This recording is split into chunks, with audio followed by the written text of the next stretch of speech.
Sa halagang 8,000 pesos ay pwede kang kumita ng 75,000 monthly.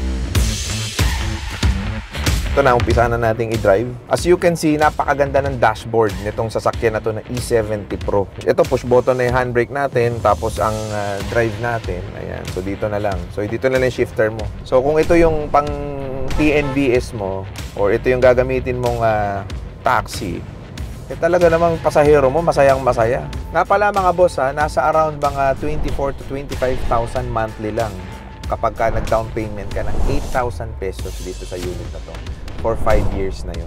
Napakaganda nitong negosyo kasi if meron po kayong 2.5 na boundary per day, di ba? Lagay na natin 25,000 ang monthly ninyo, di ba? So meron ka pang neto na 50,000, di ba? Kada buwan. Dahil nga ang nagbabayad sa unit na to is yung boundary niya. Di ba? Napakagandang negosyo, di ba? Eh kung yung 5 unit, imagine niyo, 50,000 times 5, di ba?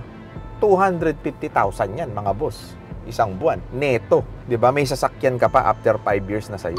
Electric vehicle pa to. Tsaka 200,000 ang warranty nito. Or 8 years. Ako, I would suggest talaga isa to sa pinakamagandang negosyong pwede natin gawin.